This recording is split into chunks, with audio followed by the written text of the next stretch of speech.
E é uma caminhada, né? Gratidão, mestre. É uma caminhada, né, Juliano? Sim, Não acontece de uma sim, é hora uma para caminhada. não acontece de uma hora para outra e nem definitivamente.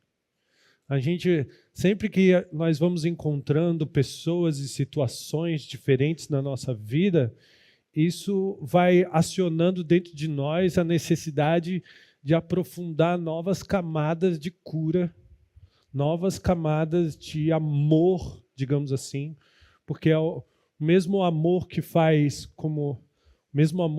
a gente adoecer, né? Por exemplo, se a mãe ou o pai chega para o menino de 12 anos e diz: você nunca faz nada direito. Não mandei você lavar e guardar a louça. Exemplo simples, mas que repetido de novo, de novo e de novo.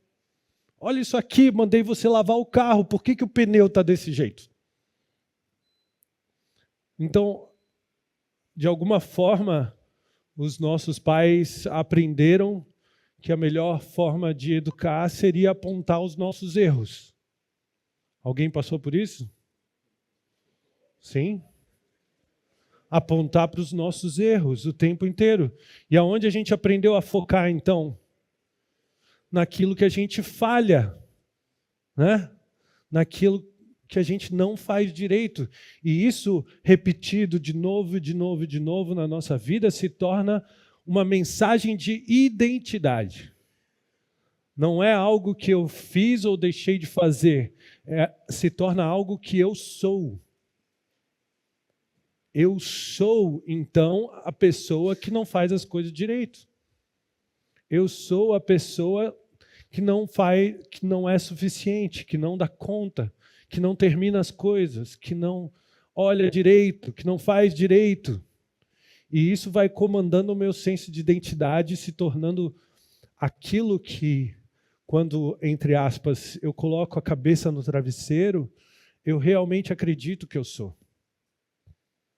Aí muitas vezes a gente passa, essa TV está desligada ainda, ou queimou. Alguém dá um jeito aqui para mim? Então, quando eu vou pela vida enfrentar os meus desafios e vejo algo difícil, dentro de mim tem uma voz que já me comanda dizendo: eu não vou dar conta. Ou quando o Givago coloca a gente diante de um movimento, e qual é a primeira voz que vem?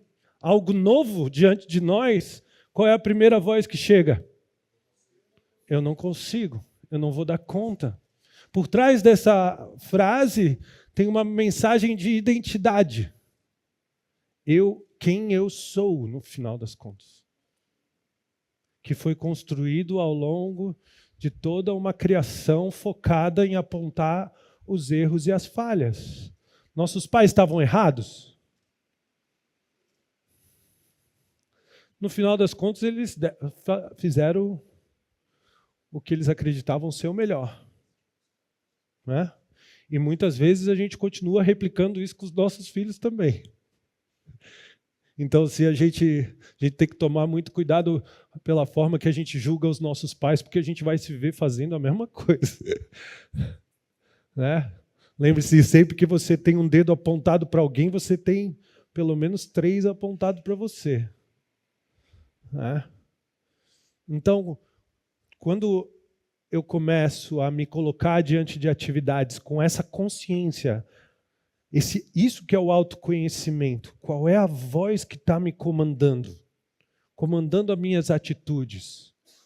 Porque nós temos falado aqui sobre as qualidades do masculino, e uma delas é a coragem, é a atitude, é a proatividade. Só que quando você está diante de um desafio novo, avanço ou retrocedo?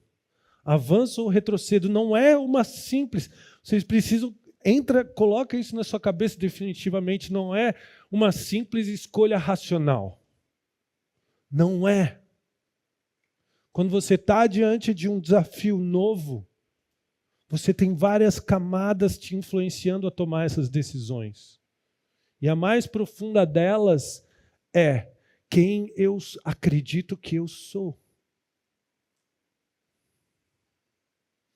E quando eu tenho todas essas mensagens internas dizendo, de anos e anos sendo moldado no pensamento, apontado para aquilo que eu não faço direito, para aquilo que eu errei, eu realmente, lá no fundo, eu acredito que eu sou falho, que eu sou um fracasso, que eu não vou dar nada certo na vida, porque eu não termino as coisas que eu começo. Que mais? Quais são as frases que comandam?